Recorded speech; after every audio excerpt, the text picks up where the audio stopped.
What's up, everybody? I'm back here today with another 49ers podcast. I've got my guy, Zach Grier, here. We're going to be talking 49ers. Zach, how are you doing today, man? I'm doing good, man. How you doing? I'm doing solid. I'm doing solid. Excited to talk some 49ers, even though we ended with the disappointing kind of finish to our season. Quickly, before we start, what do you think of Sunday's game? What were your original thoughts? Um, I knew going in the game, I knew it's going to be tough. Being a team three times in the season is always going to be tough. I was nervous for all that week. I honestly barely slept that week, honestly, and I was worried about the offense more than the defense. I knew that if the Niners had a chance, they would have to get pressure on Stafford, and they would have to establish a run game, but that didn't go well. Honestly, they didn't do. They weren't that successful on both fronts, and that kind of led them to a loss. Yeah, you're right. I mean, the 49ers really they've had an identity of running the football the entire season, and they struggled to do that in this game. They only rushed 20 times for 50 yards, 2.5 yards per carry, which is unprecedented given how successful they've maneuvered the inside zone and the outside zone scheme in this Cal Shanahan system. And so when you look at it, right, you look at just the quick numbers defensively, you're like, okay, we held the Rams to 2.4 yards per carry. That normally, like, we held the Rams to 2.4 yards per carry, held them to 20 points, and Jimmy Garoppolo had more touchdowns than interceptions. Normally, when those three things click, you're like, wow, aren't the 49ers supposed to win that game? And unfortunately, we couldn't compile enough offense to win this game. And that's why I think we lost. Although I do think it was a team loss. I do think that in terms of, I don't think that the entire team played well enough, but overall, I think that the 49ers really just were outmatched by the Rams in this situation. Defensive coordinator Raheem Morris had a good game plan, having 8-9 in the box. Players like George Kittle and Trent Williams admitted it that it flustered the 49ers because they are known to running the football, and that was a problem for them in this game, obviously, given the numbers. And so when you dare Jimmy Garoppolo to throw, you might not get the mistakes, but you might not get the results that you want as a 49ers fan and all. So, yeah, it was a disappointing performance offensively. But looking at the entire season overall, do you consider the season a success? Yeah, I do. I thought they were a wild card game team. I honestly did not think they would get this far. I think earlier in the year, I think I had them at 9-8 or 8-9, one of the two. I didn't think that they'd be able to go far in the playoffs, but they proved me wrong. They beat the number one scoring offense. They beat the Packers, the number one seed, and at Lambeau, and they were only 3 points short from another trip to the Super Bowl. I consider this a massive success, especially with the the picks to for Trey Lance earlier in the offseason. Dolphins have a 29 overall pick. That's pretty good. That's like a high second round pick. I consider that a win, and yeah, I consider this a season success for sure. I agree. I think that going into the season, the 49ers had a kind of like a twofold plan at quarterback where they wanted to develop a guy behind the scenes for 2022 while also setting up and trying to win in 2021. And so I think that that was executed to success in the season because you see how the 49ers kind of bonded as a team and their team chemistry was at an all-time high going into this game because you see players like Debo Samuel, Trent Williams, Fred Warner, and whoever else backing their quarterback, Jimmy Garoppolo, no matter what the media kind of portrayed about Garoppolo going into the season. So I think that that was definitely a very important thing for the 49ers in that they needed that chemistry, especially on a team with a lot of hungry guys who are on 1 year deals who might end up in different places. Making sure you have continuity, that's a huge testament to both Jimmy Garoppolo as a leader and Kyle Shanahan overall. So I was definitely happy with how the season ended. And I know my co-host yesterday, Marco, he said that it wasn't a success because we couldn't develop Trey Lance. And so that leads me kind of to my next question. Would you have started Trey at any point this season? Uh, I honestly I would have after the Colts game. In my opinion, I think the Colts game is one of the worst losses the Niners went through. I That was not a good Jimmy Garoppolo game at all.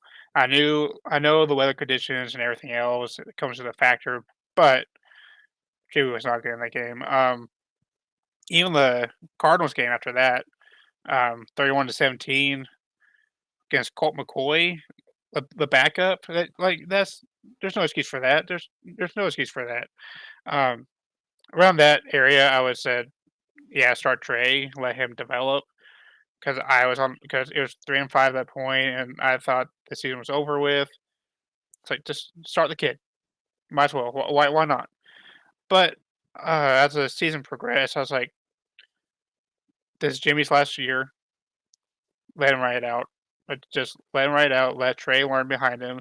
And I think with them going to the playoffs became a huge factor into Trey's development. So he actually learned like the aspect of playoff environment, atmosphere, how it could affect you as a quarterback, and how it could, and what people are saying about Jimmy, and that could lead to him himself. Yeah, I mean, I personally there was one point where I thought Trey Lance could have gotten the keys, but he just wasn't available at the time. And that was after his start against Arizona in week 5, going into week 7. I think that if Trey Lance wasn't injured and Garoppolo had the performance he had against the Colts going into that game, I think Trey Lance probably would have started week 8.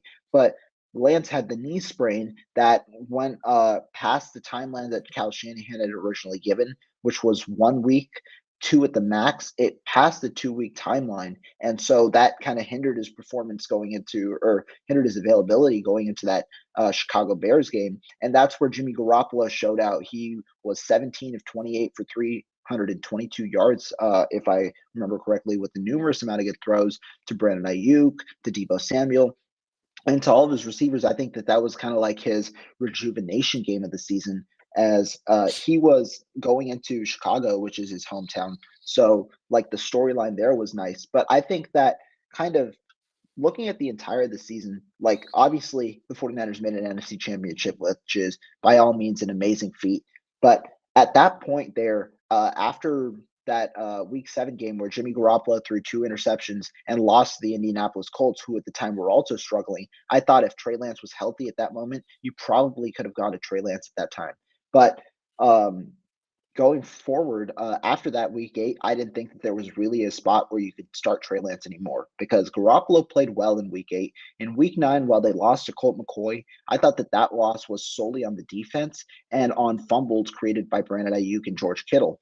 So, like, I didn't think that that performance by Garoppolo warranted him being benched unless you were actually throwing in the towel on the season, which I felt would have been a detriment because this team has a competitive spirit to it, and throwing in the towel, especially on a team of 1 year deals, kind of disheartens the culture of this team. And I thought that that would have been harmful going into the offseason and free agency because players might not be willing to sign with the 49ers in free agency, either coming in or players that we already had. So that's why I thought that Garoppolo had to start following his good performance in week 8, because he followed it up with solid performances in week 9 and then an efficient performance in week 10 when he threw 15 of 19 for 182 yards. After that, I thought it was a string of solid performances with a bit of streaky play in it that kind of led Garoppolo to be the starter. And obviously, when you're winning games, as Kyle Shanahan said, you don't want to mix up the formula when they're going on their 4 game winning streak. So I thought after that, there wasn't really a point where I would have started Trey Lance. Yeah, I agree. I going backtrack on what I said earlier. I mean, this whole experience is a huge. It's very huge for Trey and his development going forward. I think it could affect how he performs next year, and like him learning the playbook, him be on the bench, learning what Jimmy's demeanors are, his how he handles the media, everything. I think is huge for Trey, and I think it will be a huge factor next year and and the following. And I think that like Trey Lance himself said it, right? How Jimmy Garoppolo came into the situation and handled it with like a professional. And so I thought that that was important because letting the rookie know that he was welcome in the system and giving the rookie tutelage, like when he was clearly robbed because he hadn't come off a 2020 season in which he played only one game. In 2019 was his last kind of real football experience over a consistent amount of time. So not only was he not game ready in a way in terms of his body, despite his physical size, I felt like it was a little too early for Lance to start immediately. I think the one point where you could have justified starting Lance without having turmoil in the locker room would have been to start the year, like starting week one. But Kyle Shanahan's comments kind of made it clear that Lance wasn't ready from an NFL perspective to start week one, which kind of took that out of the equation. And so I thought that definitely like one thing that people may not like is the usage of Lance on the scout team because like that's kind of like the practice squad in a way. But I thought that like looking at him in week 5 to week 16, I thought that there was a significant amount of development and that Lance was specifically looking to stick in the pocket. And in week 5, the offensive line wasn't really designed to fit under Lance because they had been working under Garoppolo for so long, the 4 weeks, and also for the majority of training camp um, leading into the season. So, like when you look at it, Lance really didn't have time with the ones, especially on the offensive line, while he might have had time with the receivers. So, adjusting to a whole new scheme, especially with the head coach who admitted that he really didn't know how to call plays for Lance yet, that didn't really set Lance up for pure success in week 5, which is also a reason I think that Kyle Shanahan was a little hesitant to turn to Lance.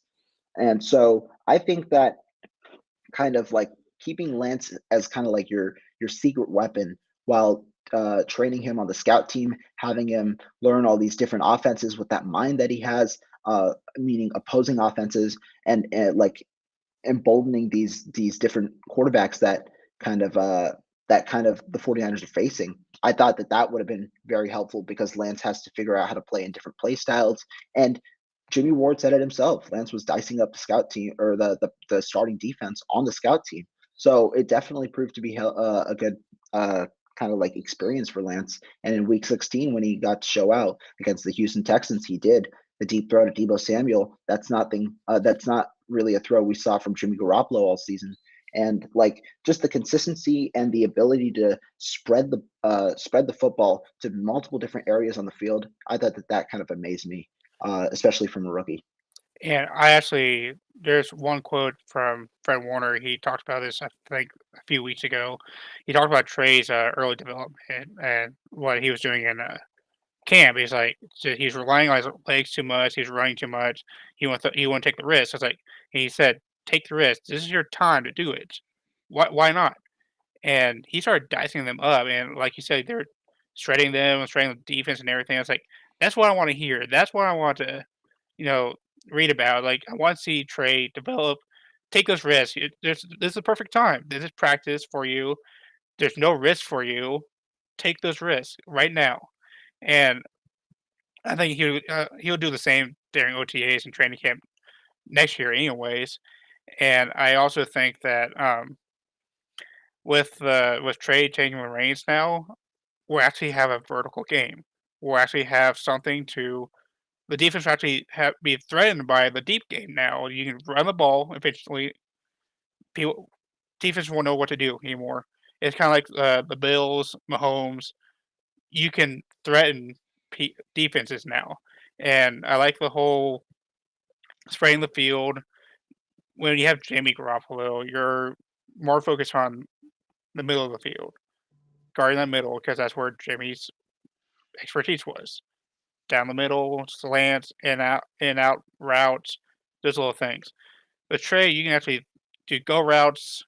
You can do 20-yard corner post, anything, and that's what I want to see in this offense. I want to see Debo, Ayuk, George Kittle, for the verticals. I don't care. Go down the field. You're going. You can do whatever you want now. You do anything you want. Right. And I think that a key facet that people should understand with the Trey Lance, Jimmy Garoppolo kind of different offenses, they're going to be running the same type of scheme that Kyle Shanahan has. Because if although it's like not really that visible that deep shots are available in Kyle Shanahan's offense, given how reluctant Jimmy Garoppolo is to throw those type of passes, I think that it's going to be a very similar scheme because there is a numerous amount of plays where since teams stacked the box, especially in this Rams game, there was a certain play where Jimmy Garoppolo checked it down to the running back on the right hand side, while Brandon Ayuk was in the slot working against Darius Williams, I believe. And then there was a single high safety. Ayuk beat the single high safety going towards the middle, but since there was no help, given that everyone was stacked in the box, if you make a good throw there, that's a big yardage play. And it's not like Garoppolo is like absolutely never making a big yardage play. He definitely makes a couple of good throws a game, but the streaky play is kind of like the inconsistency or the streaky play. That's like kind of what like worries people, especially when he makes such turnover worthy plays. And with Lance, I caution that you stray on the side of like letting him grow through his inaccuracy issues and his slow progression issues. And I don't think that it's going to happen. Like, given his mental status, Lance is one of the smartest quarterbacks, according to Kyle Shanahan, that he's ever coached. Given like how quick he's able to mentally prepare and mentally pick up things, I think that Lance could definitely progress as a quarterback very fast. But um, given what we saw this year, while there was so many fun elements out of Lance, he threw for 248 yards on 30 what was it on 23 attempts, which is over 10 yards per attempt, which is a great mark. That would have been first in the NFL, obviously, if you sustain that. Like, I think that there are also a couple of things to be on the cautious side for Lance, especially given his tendency to run and take hits. You got to go out of bounds sometimes. But throwing wise, I think the one thing to be excited about is Lance isn't going to be afraid to take those shots, miss it or make it. Like the good thing about a guy like Lance is when you make those type of throws consistently, like he made with Debo Samuel in Week 16. When you have the ability to make those type of throws, you're right. It forces the defenses to expand and it creates more room inside the numbers and inside 10 yards for the running game to kind of like excel. And then obviously, when you have to commit to the running game, you have one on one opportunities and you can throw it deep with a guy like Trey Lance. So it really helps the run game and the pass game at the same time, which is important because the 49ers, they're dominant on the run game. But now with a guy like Lance who has the ability to stretch the field, who has the ability to eye off defenses and run himself when protections break down, I think that it's going to be important or it's going to be very fun to watch just because you see a quarterback who's got the ability to stretch the field, but also just elevate his offense's floor as a result. Right, and whenever Trey throws down the field, I get excited. Whenever Jimmy Garoppolo throws down the field, I get nervous, and that's like the big problem here. Yeah, I know what you mean. I know what you mean. But like I won't sit here and say Jimmy Garoppolo will not make that throw. Like in this game against the Rams, he made a nice 31-yard throw to Brandon Ayuk outside the numbers. So he definitely can make the outside the numbers throws. We saw it later in the season to Juwan Jennings on third downs, where he can throw with anticipation sometimes. But the problem is Garoppolo just doesn't throw with anticipation enough to warrant any kind of like excitement with those type of throws or like that's where the worry is because when you don't throw with anticipation, you're allowing cornerbacks to respond and to react to a guy like Brandon Ayuk's routes. And that's kind of like where the issue is. And this kind of leads me to my second question because even without or even with the limitations that Jimmy Garoppolo possessed, this 49ers offense was still fairly good in 2021. So which side of the field do you think was better for the 49ers in 2021, the defense or the offense? I would say defense. I think defense was outstanding this year. They actually exceeded my expectations. I was expecting them to regress with a rookie defensive coordinator, but D'Amico Ryans, but he proved me wrong. He absolutely proved me wrong. He sustained a um, top five or top 10 defense throughout the entire year. Um, he helped develop young players on this team and got the best out of them. We got Ambry Thomas is a huge example. Um, a lot of people wrote him off after the first 2 games.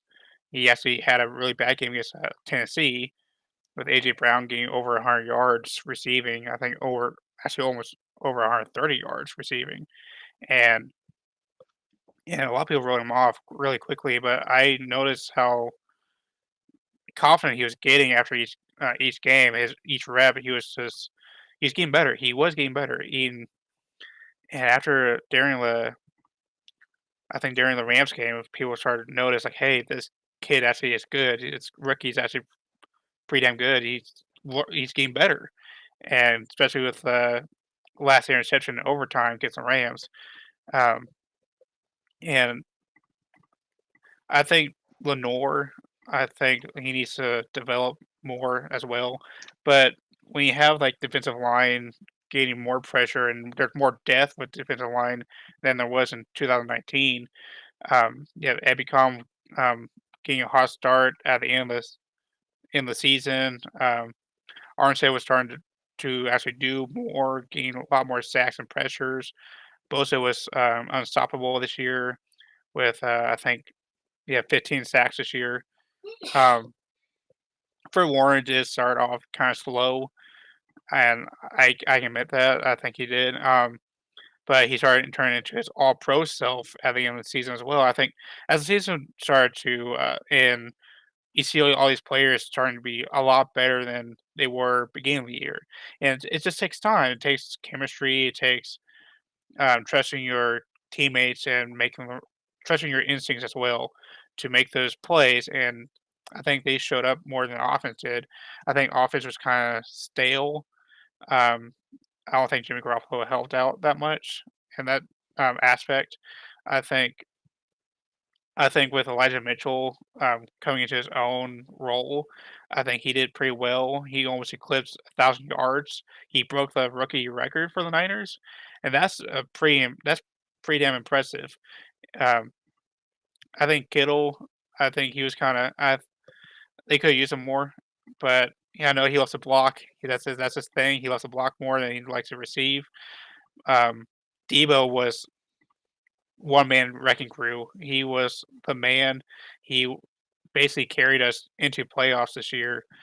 Um, Ayuk, he was in the doghouse, but I think after a while he came to his own. He found his confidence again, and he was a great receiver. He was a reliable receiver this year. I mean, he had a couple of mistakes, but I mean that can happen in any game, any player.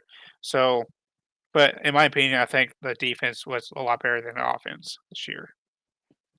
Yeah, I think it's an interesting debate because when you look at talent specifically, blue chip talent especially, you can point at the San Francisco 49ers offense that just like it because they've got guys like Trent Williams, Debo Samuel, they've got other players like Elijah Mitchell, who is a complementary piece, George Kittle, who you can consider to be like a blue chip type of talent, meaning top 30. And so, like, they have a good amount of talented pieces, but the defense I thought was a lot more well-rounded this season, and that's why I'm also agreeing with you and thinking they're the better side. When you look at it, this defense was electric from the defensive line out, and they definitely improved over the second half of the season because they weren't as strong in the first half, which was why it wasn't why, but it was one of the reasons they were losing a bit. But as the games continued, they picked up steam, ended top 10 in sack percentage, ended top 10 in ended top 10 in opponent yards per play, ended top 10 in a lot of important defensive stats like opponents yards per game. They were third in total defense, and like that's important because looking at what this team has, right, comparing it to 2019, they don't have four bona fide starters on the defensive line. Rather, they have a defensive line, like they have a completely different, not completely different room, but they have a room full of depth. And they got guys like Arden Key, Samson Ebukam, Jordan Willis, and whoever who can come in on pass rushing downs and make an impact because guys like Arik Armstead and guys like Nick Bosa require double teams, which means that there are one-on-one opportunities on the inside against slower interior guards, meaning that 49er players can get back to the quarterback. Like there was a three-game stretch where the 49ers played the Rams in week 18, the 49ers played the Cowboys, and the 49ers played the Green Bay Packers, where they had around 70 to 75 pressures in that three-game stretch, which is absolutely insane.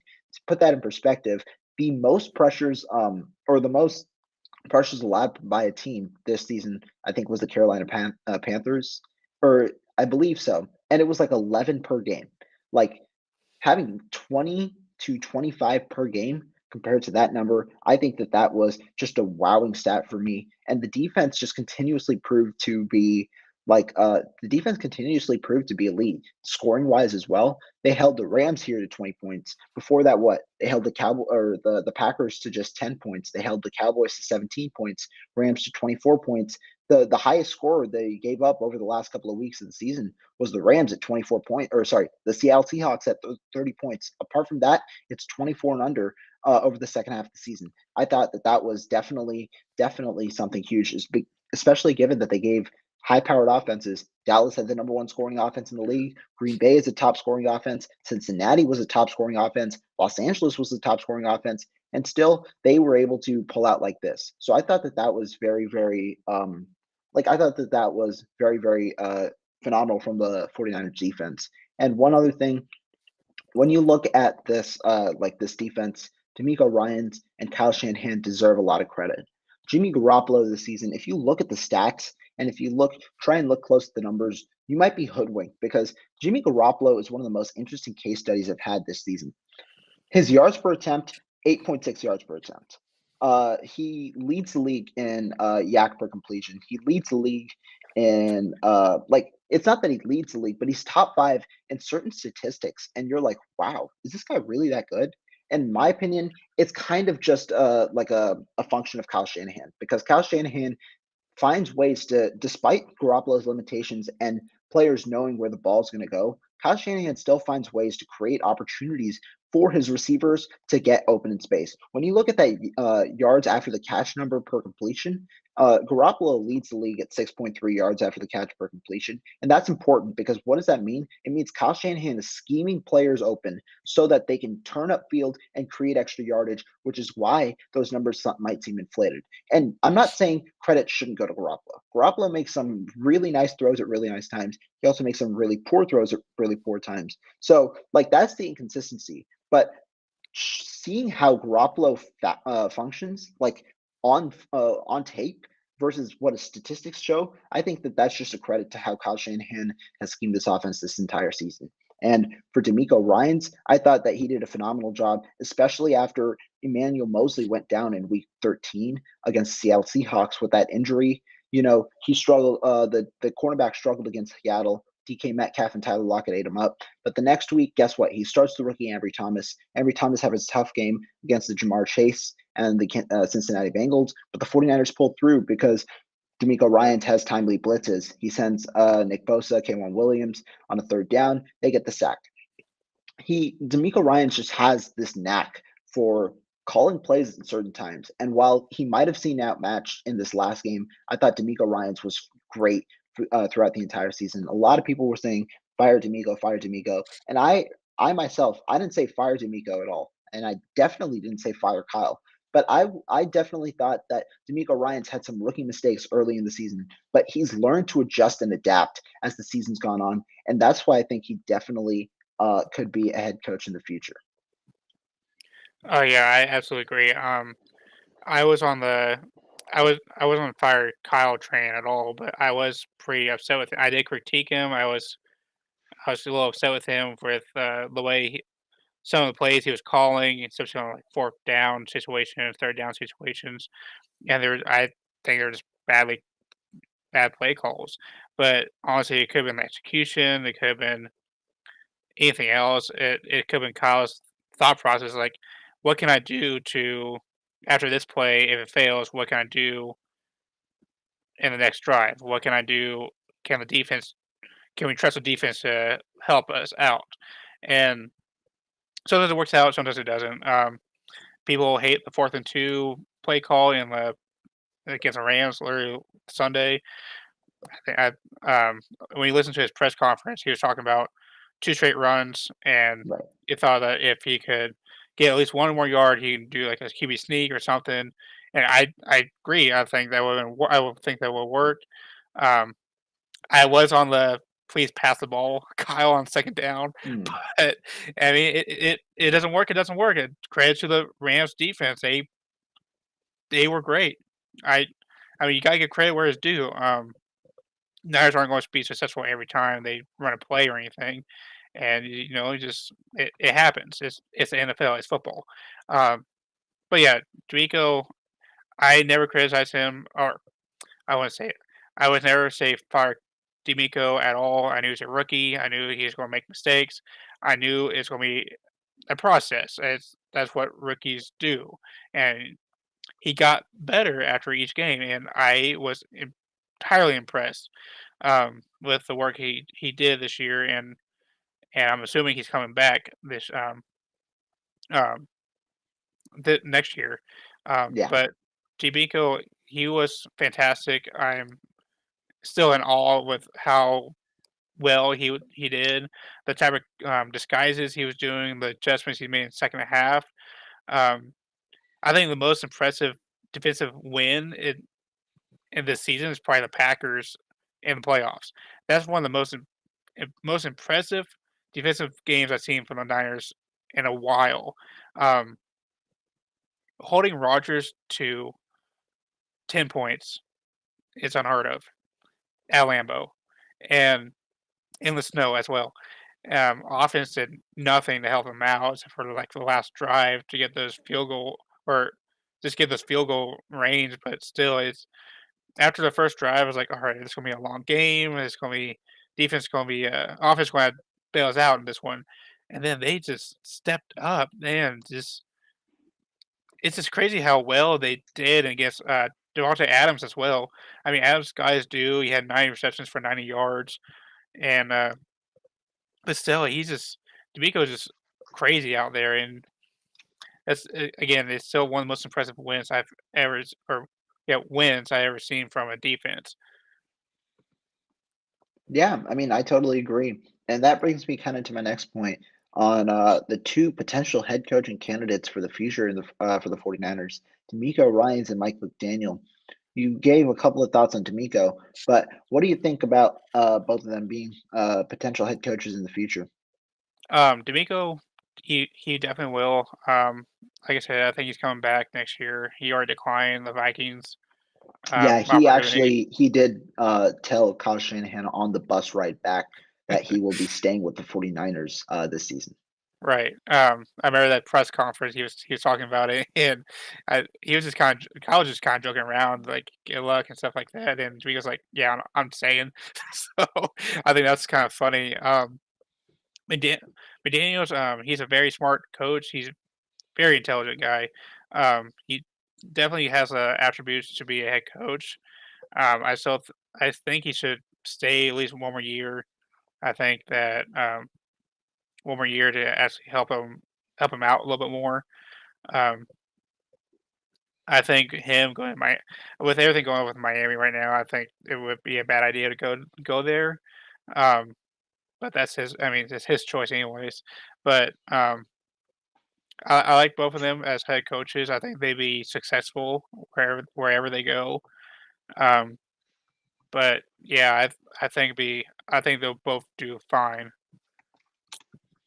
Yeah, I have like a couple of interesting thoughts on both of them as head coaches, because for me personally, talking about D'Amico Ryan's first, nothing against D'Amico Ryan's at all. I'm just not a huge proponent of defensive-minded head coaches for certain jobs, especially with the young quarterback jobs. I feel like it's important to develop the franchise quarterback first, and that's why I feel like a lot of offensive coordinator a lot of offensive coordinators should be kind of like the next head coaches for those type of roles.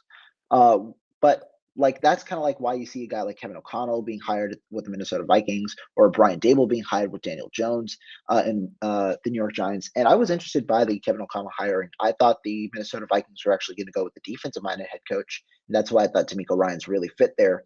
But D'Amico Ryans is a head coach. We've seen like how he approaches the game. He's extremely smart, and he definitely like I feel like he has the intelligence to for like in-game management in a way. And so game calling, he can continue resuming those duties. But he could also have one of his guys come with him, and he could just be a game manager, kind of head coach over in wherever he goes.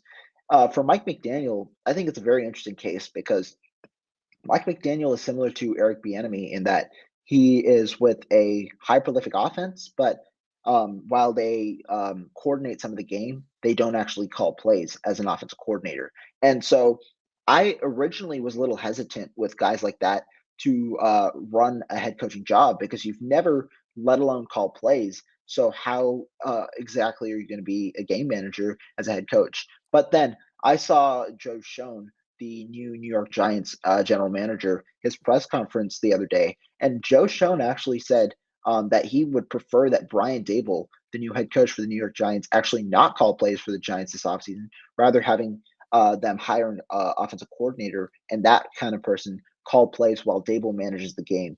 And so that kind of gave me a little more confidence because general managers might actually be looking for head coaches who aren't going to call plays, but rather manage the game and manage their players as the game prolongs. So that's like kind of my 2 cents on both of them. I do think that both have the minds to be head coaches, and I'd very much like for both of them to be head coaches as much as I'd love for them to stay on the 49ers staff. So if that happens, good luck to both of those guys. I think with D'Amico, I actually agree with the whole defensive minded. Um, it's it's an offensive league now. It's everything's focused on offense now. If I'm a general manager or owner, I'm looking for a offensive minded coach, and because that's where all I mean, NFL focuses more on points than the defense, anyways, and defense is kind of a disadvantage badly, just with DPIs are kind of badly placed and stuff like that, and just all these other rules that are coming into the NFL, and it's just it doesn't help the defense at all. If it's like the '90s or '80s, I would definitely take a defensive-minded coach for sure. Um, but with a Mike McDaniel situation, I do also agree with that one.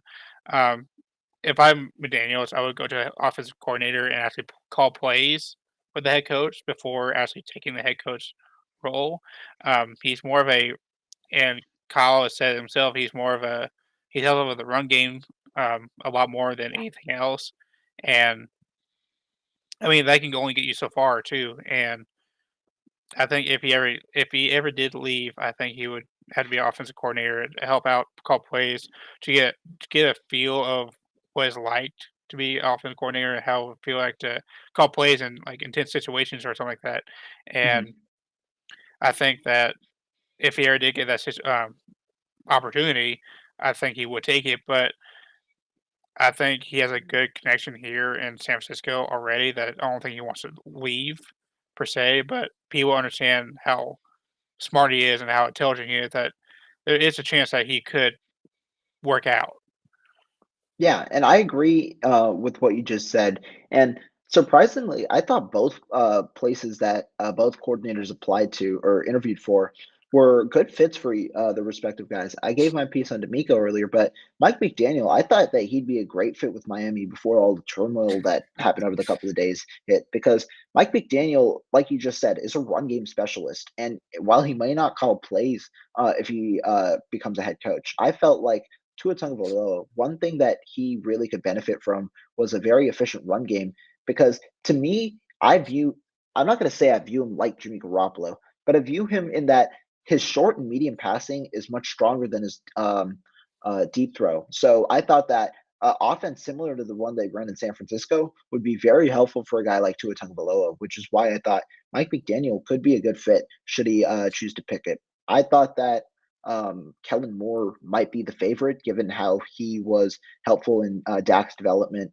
And with Tua Tagovailoa having a similar build in a way, he could unleash some extra things that have Tua's game. So I thought that Moore might be the favorite because I thought Dable would end up in New York.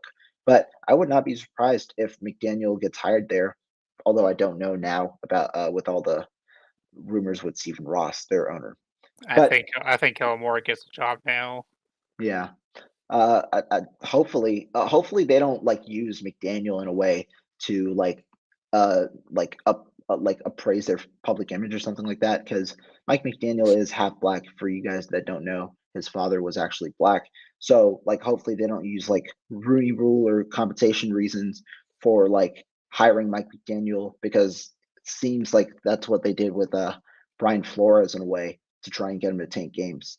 But transitioning from the coaching, the 49ers had a very interesting draft class in 2021, especially with Trey Lance, who they traded 3 first-round picks for, and they chose not to play for the majority of the season.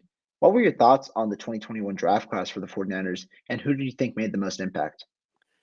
I was going to go down the list real quick. I think Trey. We'll start with Trey. Um, we talked about him earlier in this stream already, but I think Trey has a potential to be a really good franchise quarterback. He has elite art talent. He's very intelligent. He has big body frame that he can still truck people if he wanted to, and at this point, he's only going to get better. He really is. He got to work on. He needs to work on his technique, his arm motion, make it quicker release, so that defenses don't have that much time to react to it.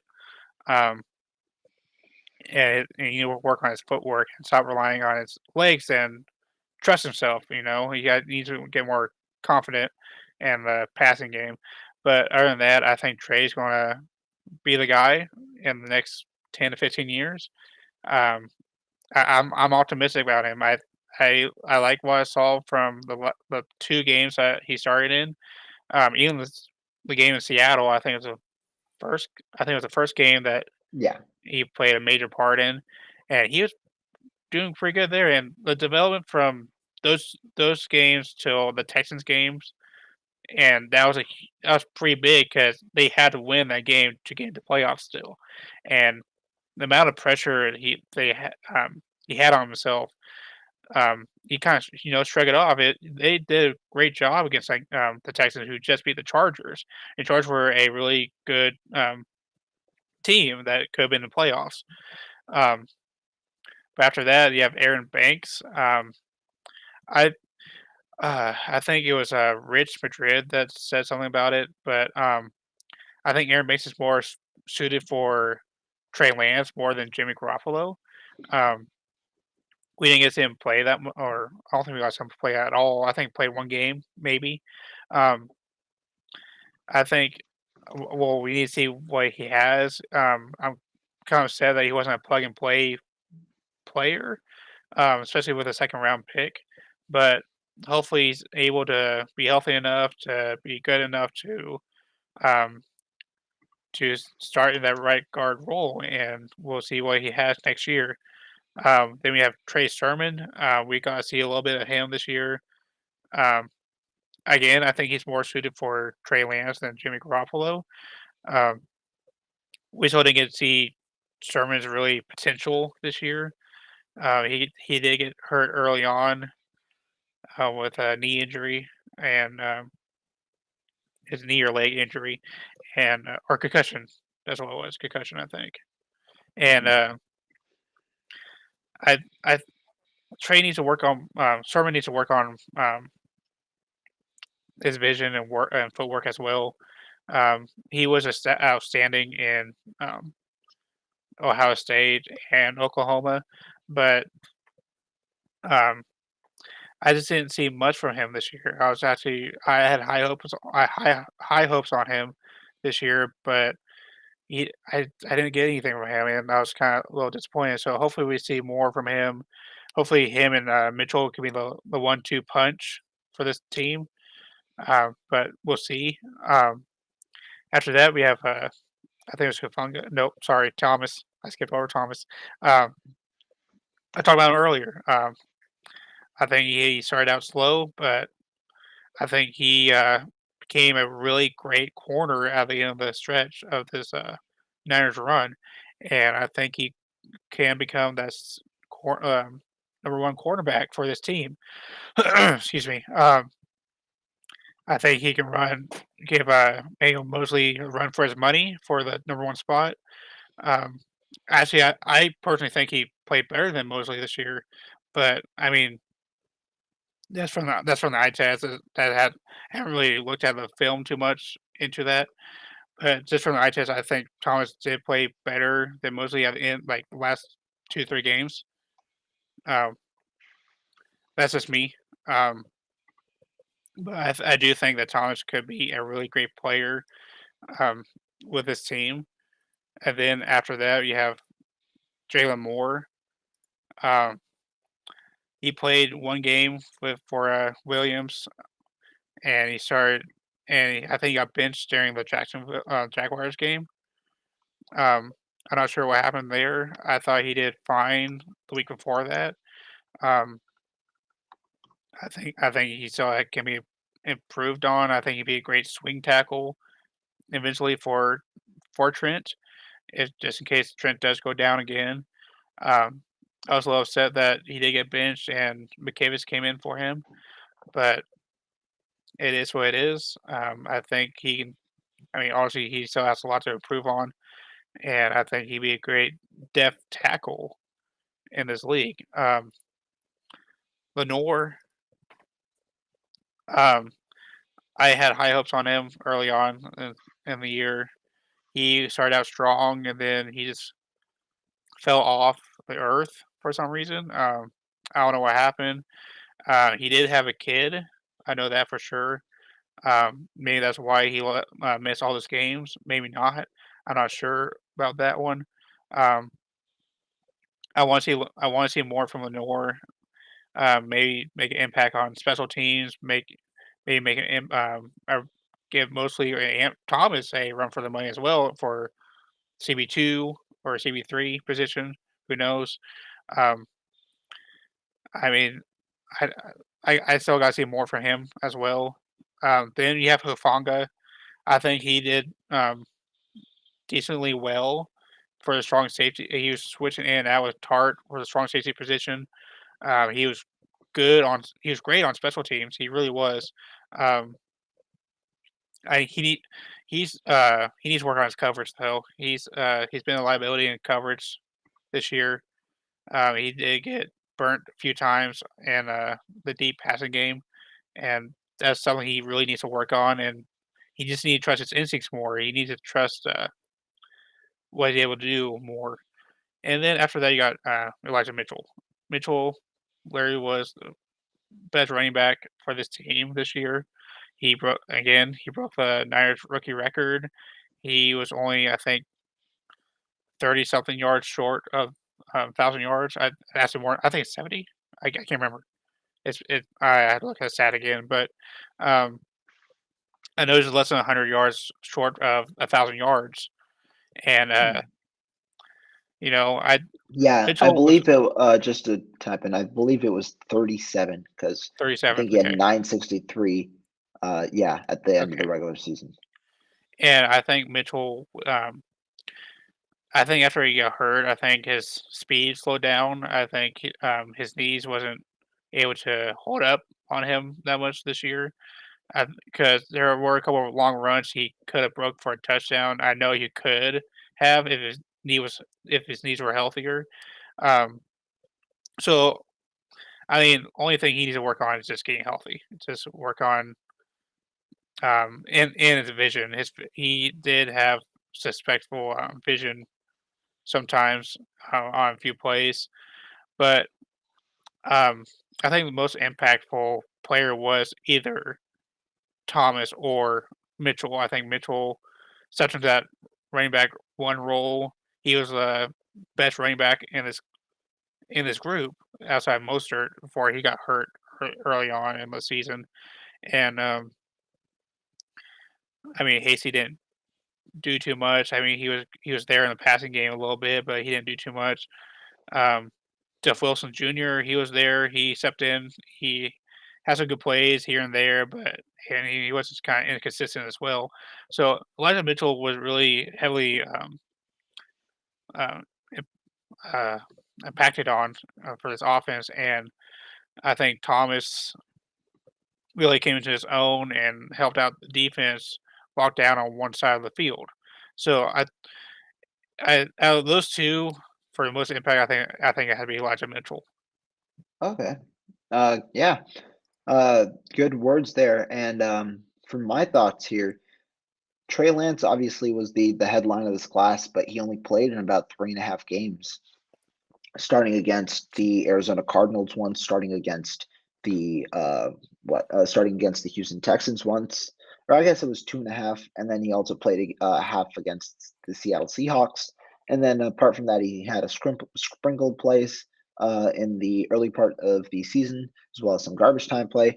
But Trey Lance, obviously, work in progress. We don't really know what we have yet, although there are flashes that definitely excite us, and we've seen the abilities that we want to see at the quarterback position, which is extending the field and prolonging this running game, which is the key facet of the 49ers offense. So definitely exciting things to see, good amount to work on. So work in progress for me on Trey Lance.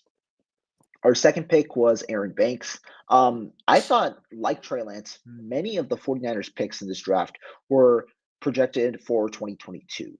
Aaron Banks, Elijah Mitchell was one that I thought. I thought that Trey Sermon was also one that I thought was going to be for 2022. Although Trey Sermon I thought was going to be the more productive back in 2021. I thought Lance, Banks, Mitchell, even Diamador Lenore, Teleno Hufanga. I thought a good amount of these guys were going to be for 2022, and I'll explain why. Trey Lance and Aaron Banks. Aaron Banks was not a agile guard coming out of Notre Dame. He was a better pass protecting guard, which was different from what the 49ers currently have. They have a lot of agile guards who can get out in space and defend or block in the running game while also holding up in pass protection. And I thought that Aaron Banks was an interesting selection, especially right next to Mike McGlinchey, who sometimes struggles in the passing game, although I thought he was underrated in pass protection this year, but he's great in the running game, while Aaron Banks is a better pass protector. But Aaron Banks struggled. He had an injury early in preseason, and he really couldn't recover. Daniel Brunskill took the job over for him. I wasn't too excited for the pick, honestly. I thought we could have traded back from this pick. We traded once. We couldn't get Sante Samuel Jr., who went one pick before us. I personally, I was not one of those proponents for Sante Samuel Jr. My guy in this draft for the 49ers was Paulson Adebo, who went to the New Orleans Saints. I thought he fit the system better, given that he was a zone cornerback, while Sante Samuel Jr. is more of a ball hawk in a way, and he definitely is a good player. Definitely fits with the Los Angeles Chargers, but I thought that Paulson Adebo was the better fit. I thought we could have traded back, but now looking at it, Aaron Banks, he seems more like a 2022 pick, and I don't think we should worry just yet. But if Aaron Banks isn't able to start in 2022 like we expected at the right guard position over Daniel Brunskill, over whoever else they put there, be it if they slide Jaylen Moore inside, they slide Tom Compton inside, whoever it is, if Aaron Banks can't compete and at least not being inactive next year, I think that then we're going to start to having to worry. Ambry Thomas, I'm a huge Ambry Thomas guy. I thought at least in the second half of the season, after week 14, after his like somewhat poor performance against Jamar Chase and the Cincinnati Bengals, I tweeted out Ambry Thomas is going to be a starter on this team in 2022. I loved what I saw from Ambry Thomas. I just thought he didn't have the ball skills in that game, but he rapidly developed as the season prolonged. Against AJ Brown, like you said, AJ Brown had 130 yards receiving or something like that in that game. Against Ambry Thomas, it was only 2 catches for 46 yards. That 42-yard catch, which was primarily Artie Key's fault for jumping off sides, prompting the Tennessee Titans to run a play, and it was a jump ball play where Thomas was also in position, and a 4-yard catch. So 2 catches for 46 yards. I deal with that, especially because Ambry Thomas had 2 pass deflections against AJ Brown, one in the end zone in that game. So I thought that was a great performance from Ambry Thomas. He continued to develop. I won't agree with you on that. Ambry Thomas was better than Emmanuel Moseley in the time he played this season.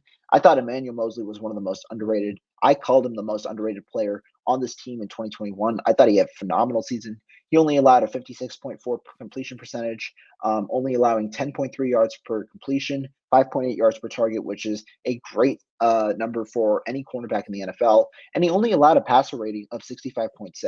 The worst quarterback or the worst pass rating in the NFL for any team. I forget the exact team, but it's in the 70s. So Emmanuel Moseley was better than the worst team offensively while playing at the cornerback position in 2021. That's how good he was. Ambry Thomas wasn't bad either. He allowed a 62.5 completion percentage rate. But I thought that Ambry Thomas definitely significantly increased. The numbers, you don't want to really look at them because they're heavily skewed towards his first two starts when he faced against Jamar Chase and Russell Gage. I thought he definitely was a better impact as the season prolonged towards the later weeks of the year, especially against the Los Angeles Rams. And looking at Jalen Moore was a guy who I was kind of high on actually going into this year. I thought that Jalen Moore could potentially be that swing tackle role, especially since Justin Skeel the offseason tore his ACL or tore his Achilles, I believe, actually, and was out for the year. I thought Jalen Moore could take over that role and be that potential swing tackle. And he was for a time, but Jalen Moore struggled heavily in pass protection. The reason he got benched against the Jacksonville Jaguars was on Jimmy Garoppolo's touchdown throw to Brandon Ayuk in the second quarter. Jalen Moore got absolutely bull rushed. Jimmy Garoppolo got hammered on that play, and he didn't play after that. And Jalen Moore did get the start against the Chicago Bears, I believe, in place of Trent Williams. He did play well, or sorry, it might have been in week 10 against Los Angeles Rams. I forget which exact week it was. He played well in that start, but in the next start that he had over at right tackle, Jalen Moore struggled in place of Mike McGlinchey, which was why he was replaced. And I thought that it was understandable why Moore was replaced. Hopefully, he builds on pass protection going into 2022. Looking at Diamado Lenore and Talanoa Hufanga, I thought that Lenore and Hufanga were both 2022 picks because Lenore was going to be the eventual replacement for K1 Williams in the slot. I originally tabbed Lenore as a slot receiver while he played outside to start the year. I thought Lenore would slide to the slot corner, sorry, not receiver, cornerback. And so I thought Lenore was a 2022 pick as well. Hufanga, same because they had Tart. But given how Hufanga played this year, he was a great special team guy. He is a solid tackler, although he misses the occasional one. I think that they should bring Jaquaski Tart back just because of how electric him and Jimmy Ward were as a duo. So that's my one opinion. We'll talk about that a little later, but those two I thought were built for 2022, and Elijah Mitchell proved me wrong. I thought he was for 2022 as well, given that he, in my opinion, would serve as the Raheem Mostert replacement. But when Mostert went down, who was there? Elijah Mitchell, who overtook Trey Sermon in the depth chart, and I thought that that was a huge thing because Trey Sermon, to me, was seen as the power back. He was going to be the complement to that outside zone kind of guy being on the inside. And so hopefully Trey Sermon kind of finds his way back in the rotation. But I think next year, especially if they bring Mostert back, who kind of has the better vision than Mitchell at the moment and the better speed than Mitchell at the moment to run outside zone, having Mitchell who ran for not only he ran for 2.2 yards before contact this year on every rush attempt, but 2.5 yards after contact. He's really good after contact. So seeing how there's a disparity in that number, you could have Mitchell run alongside Mostert, have an electric duo with Debo Samuel sprinkling in his couple carries there, getting 6 yards a carry. That'd be really good for the 49ers. So I'm not exactly sure where Sermon plays. Overall, I thought Mitchell was the best kind of rookie, or he made the most impact in 2021. Yeah, I absolutely agree. I think that's I mean, as we're talking about the 2021 draft class, I think we should talk about who made the most impact on the free agency this year with who's on Yeah, the Niners this year. And I think if we're including Trent Williams, I think he probably made the most impact. Alex Mack was also huge at a center role. I'm worried that he might retire this year. He's up to grabs still. Um, I think Arden Key was a very underrated signing. Him and Mo Hurst. I think they're really underrated. Maurice Hurst didn't get to play really because he's been hurt all year. But I think if they keep those two next year, I think they be a great depth piece. I think that if they, I think Ebicom was a decent signing. I don't know. I knew a lot of people wrote him off quickly because he didn't make an impact early on, but as the season progressed, he got a lot better. He figured out what he was doing. He found his role in the defense, and he started producing and stuff. Um, One of the worst signings the Niners did have, or two of them, are Josh Norman and Dre Kirkpatrick. if they ever sign them again, I'm going to be livid because do not sign those two ever again. They were Josh Warren made me so mad this year. There's no reason for him to be back on this team. Find some corners this offseason. Pay big money if you have to, but do not let that man back on this team. I can't do Okay. it anymore. I'll push back on you a little bit. First, my free agent who made the most impact. I'm not going to count Trent Williams because he technically was on the team last year. So it's kind of between guys like Alec Mack, who was a Pro Bowler on the offensive line, and Arden Key.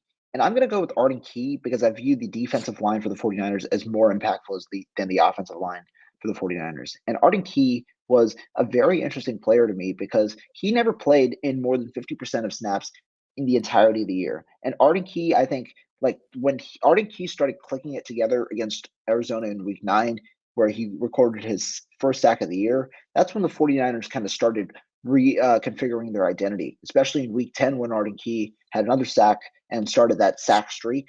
I think when Arden Key started picking it up, this entire team started picking it up and started winning games. And like having that direct correlation, I thought was very valuable for the 49ers. So that's who my guy is. Speaking of Josh Dorman, I personally don't think that he was the worst signing because while Josh Norman definitely had like a lot of defensive pass interference penalties and a lot of poor plays that were recorded on live television, I think that Josh Norman honestly was not as bad of a signing, given that he was signed to essentially be a depth piece, right? He was signed in the middle of the season because the 49ers didn't have enough cornerbacks. They had Jason Verrett, who was out for the first week of the season. They had Emmanuel Mosley, or Jason Verrett, sorry, who tore his ACL in the first week of the season. Emmanuel Mosley had a foot injury, I believe, and he was out for the first 2 weeks of the season, and then he came back. Um, but Emmanuel Mosley, there was a guy opposite of him, Diamond Lenore, filled that role first. But then it seemed fairly obvious that the 49ers weren't really as high on Diamond Lenore as other people because when Josh Norman came 2 weeks later, they started him opposite of Emmanuel Mosley. And while Norman really didn't struggle, he struggled a bit in pass coverage, obviously. I think the ability to force turnovers was essential for this 49ers team because early in the season, the 49ers very, very heavily struggled at forcing turnovers on the defensive end. They started forcing those turnovers in the second half of the season, and I think Norman was a key cog in that because he was able to force those fumbles. And while they weren't always recovered, the 49ers had one of the worst recovery rates in the beginning of the season. While they weren't always recovered, I thought that was important because it kind of spearheaded the 49ers turnover margin change over the second half of the season. But as for who made the most impact, I think it's Arden Key. I will piggyback on Josh Norman one. I think his veteran presence helped out Ambry and Lenore a lot too on the bench. I think he was able to give them some tips and stuff. Norman used to be kind of decent when he was with um, the Washington team, but or sorry, Carolina. Yeah, Yeah, Carolina, and he was a pretty decent corner back then. And I think using those experience and knowledge of the game and helping with Thomas and Lenore, I think it did help them with their growth as well. Um, I guess another signing I could say could have had a decent impact was Tom Copton.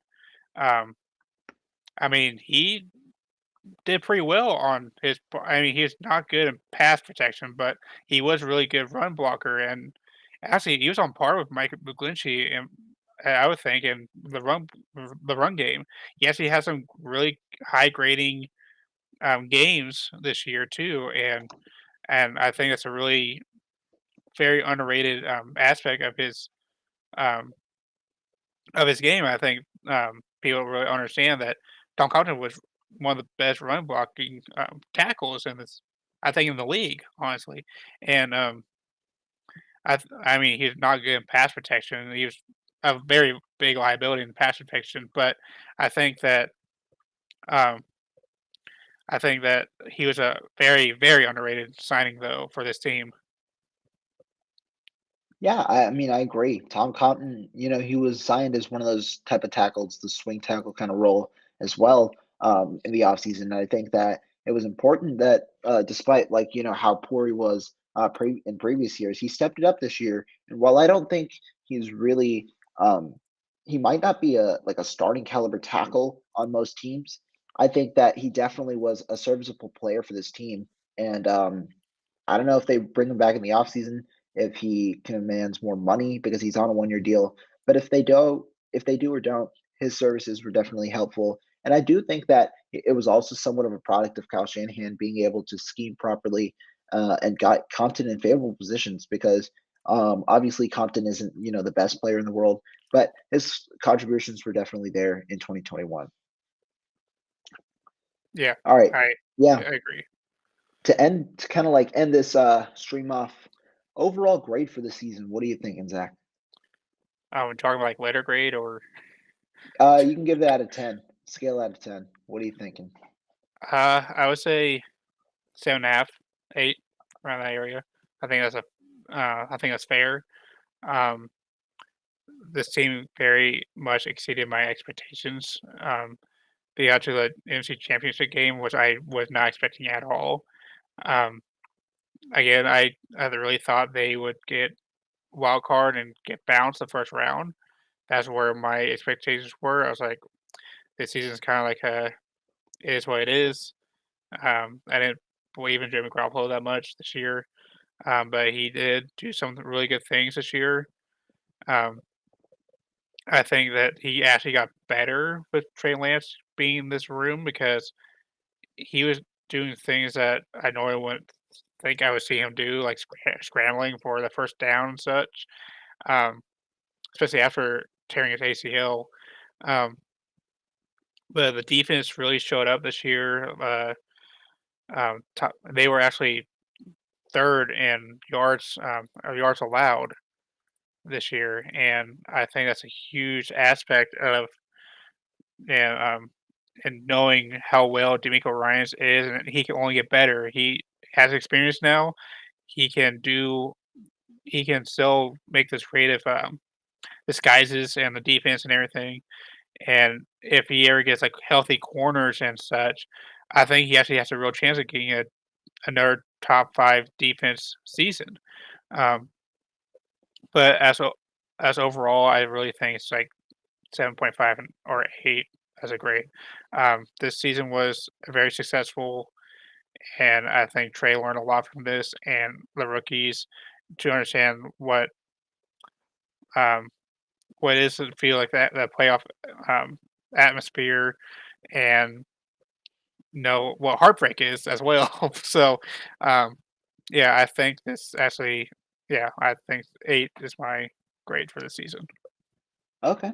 I'll be a little more optimistic and I'll go with 9 because I thought that especially the reason is kind of like the storyline regarding the 49ers. They started off the season 2-4.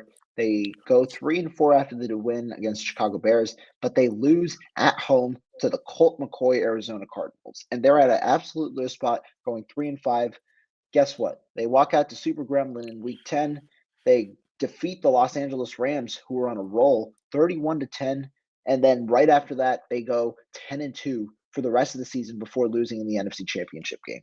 The reason I'm going high is I just like the storyline, starting off slow, but going through adversity, having a very strong finish to the season, and then going through the improbable odds of beating two teams, or actually, well, technically three teams on the road because they beat the Rams in week 18, they beat the Cowboys in week in the wild card round, and then they beat the Green Bay Packers in Lambeau under those freezing conditions in the divisional round. So I thought that that was a very improbable run, and the way that they handled it was just fun to watch. And I thought that like this kind of like run, this 10-2 run or 10-2 run over the last 12 games was kind of like a magical part of the season. And also, given the storyline that this was Jimmy Garoppolo's farewell, I just like the entire aura of it, which is why I give this a 9. That's fair. Yeah. But all right, guys, thank you guys so much for watching. Be sure to follow Zach on Twitter at Zach Z Grier 24, I believe, right? Yes. Yeah, be sure to follow Zach on Twitter. I'll drop that in the description. Be sure to subscribe and hit the like button as well. Thank you guys, and I'll be back soon. Peace.